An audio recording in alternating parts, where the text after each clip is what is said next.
Hey heathens, it's Gundidi, and I got something cool for you.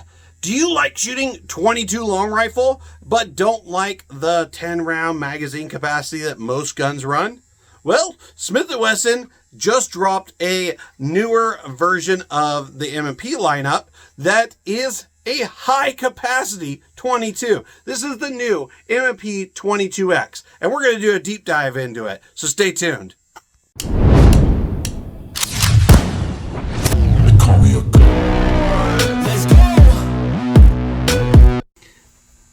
Hey heathens, it's Gundidi, and like I said in the intro, we are doing a deep dive into the new M&P 22X. This is a cool new offering from Smith&Wesson. This is kind of going after that same lineup that they've been doing with M&P 5.7 and the 22 Magnum, all that stuff. This is kind of going towards that design concept.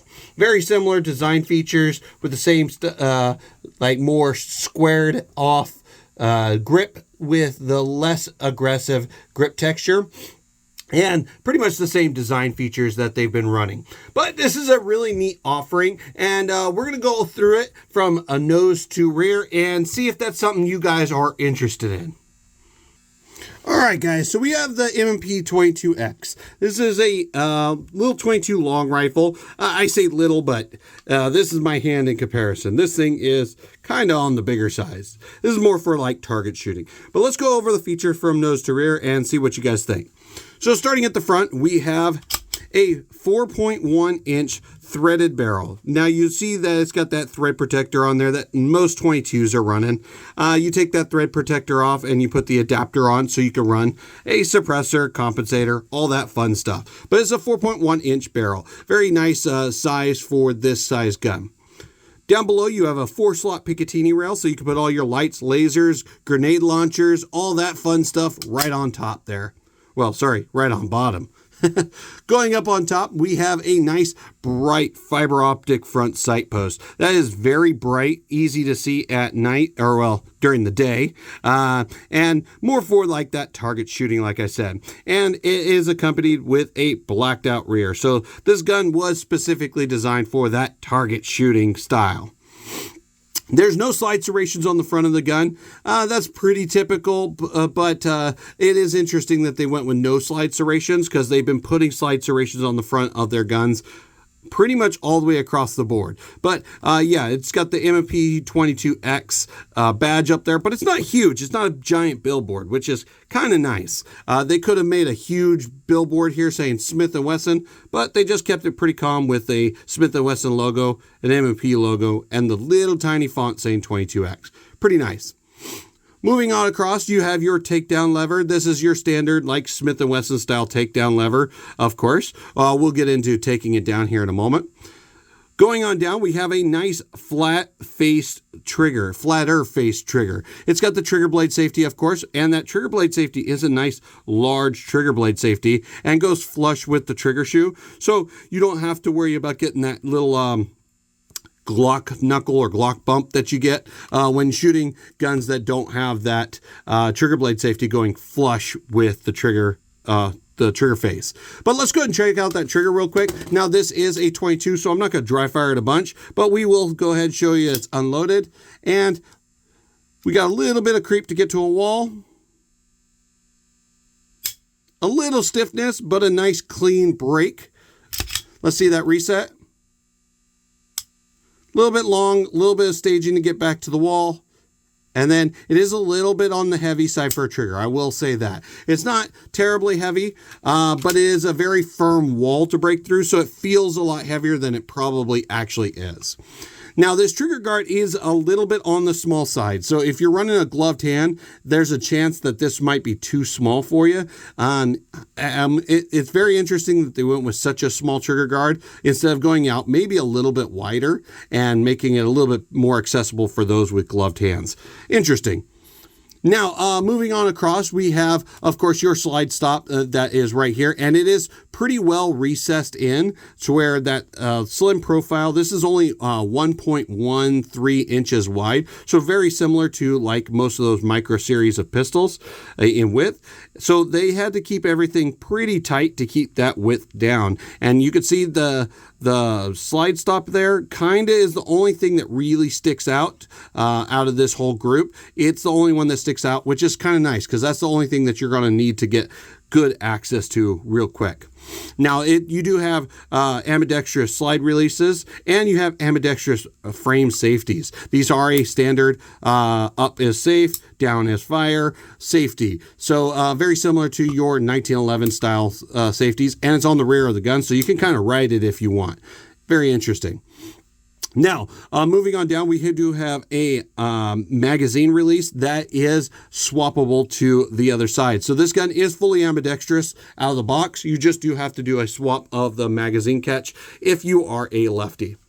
Now, going on top, we do have a RMSC footprint optic mount there, but one thing that I will point out is this guy is very much like the CSX series, where you do have to remove the rear sight in order to take the sight off, or take the optic plate off to mount an optic. It's just interesting that they've gone that choice. I know there's not a whole lot of real estate, but maybe they should have slid this up just a little bit so that way you can keep that rear sight.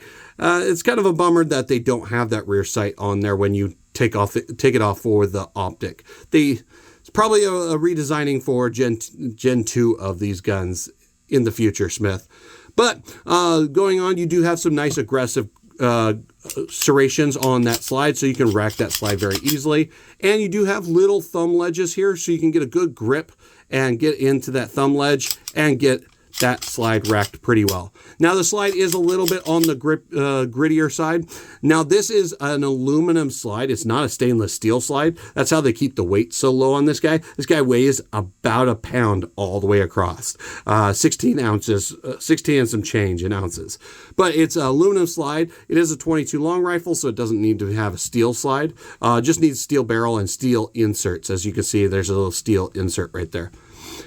Of course, polymer frame. Very common. We have that grip texture that Smith&Wesson has gone pretty much universally to now. It's not as aggressive as the original 2.0s. It's right on par with like the Shield Plus and the M&P 22 Magnum. This is a very squared off grip and a very vertical grip. So you guys who are used to shooting like 1911s, probably are not going to have a problem getting a good sight picture on this guy. Like I said, it is a very squared off grip. So I have larger hands. I wear an extra large glove and I get a good grip on that guy without going overboard and touching the rest of my palm. Gives me plenty of room to get my secondary hand on there and get a good purchase on this firearm. Now, moving on down, this is probably the best feature of it all. If you know Smith&Wesson's lineup, all their 22s have been single stack. They've always been like 8 to 10 round magazines. Now they are running a double stack magazine. These are a 20 round magazine. I believe it's double stack. It might be a single stack that's just really long.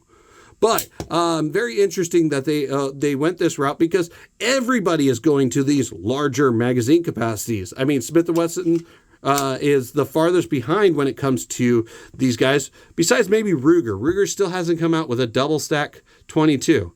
That's interesting. Ruger, definitely get on that. But you got Sig, you got FN, you have Taurus, even Kel-Tec has a double stack 22 long rifle, and Smith&Wesson just joined that game. So it's very interesting that they took this long to get there. But what's cool is inside the box you do get two 20 round magazines, and they are a decent, like I said, nice capacity, so you can go out to the range, have some fun, and just have a good day. But I did tell you that we were going to show you how this guy takes down. YouTube, this is a tutorial on how to take down the firearm for basic cleaning. So don't flag this video, okay? Let's go ahead and show you how this guy takes down. Of course, we are going to unload the magazine. Make sure there's no ammo in the gun. Guys, that is the most important part. Visually and physically see that there is no ammo in that gun. All right, now what we're going to do is we're going to take that gun all the way to slide lock, and you're going to flip that lever down. When you flip that lever down, you're going to drop the slide lock, and then just pull up on the slide. And it is a fixed barrel, just like most 22s. You got your captured guide rod and recoil spring. You have, of course, the hammer. This guy is very greased because this is a brand new firearm. So it's got a lot of grease straight from the factory. And basic internals of the firearm, of course. Now, going back in, looks like this guy goes in one way. Yep, one way. And we are going to line everything back up. Put that slide back down. Whoop. Maybe. There we go. And get that lever to close again, so that way that slide goes back into place. Very easy to take apart and clean, which makes maintenance very easy and makes it to where you actually keep this guy clean, because 22 long rifle is a filthy round. You probably should be keeping your 22s cleaner than every gun you own, because if not, it's going to fail on you. But this is a quick overview of the Smith&Wesson M&P 22X. This is my quick overview of the Smith&Wesson M&P 22X. I think it's a really neat option from Smith&Wesson. I do think it's a little bit on that pricey side.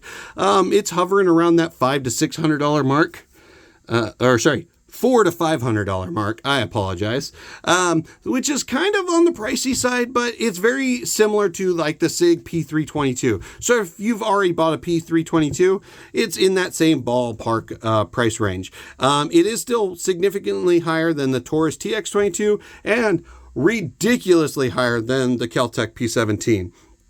Just something to put out there. But it's a very interesting offering. I do really like it. I think Smith&Wesson did knock it out of the park with this design. I really do like this concept. I do hope that in the near future, they maybe shorten this grip and shorten this barrel and make a compact version of the 22X. That'd be very interesting. And if they move this optic plate just forward so we can keep that rear sight, that would be awesome as well. I'm not sure what the inner dimensions are of that slide. There's probably a reason why they had to do it all the way back there. But if they do manage to do that, I think they can knock it out of the park again with a compact version of the 22X. But that's my quick thoughts and opinion. Let me know in the comment section if you guys have tried the Smith&Wesson M&P 22X, or if you are thinking about getting one, or if you have one of the other brands that I named in the beginning of this video. Let me know in the comment section what you guys think. And as always, like, comment, and share. That helps the video get out to more people. And as always, I'm Gundidi, and I will see you heathens for the next one. I got a God complex. Haters love to hate, but I never feel pressed. Got a lot on my plate, but I never get stressed. I'll take all the pressure like I'm acing this test. And like a damn Freemason, I'll run this nation. They call me a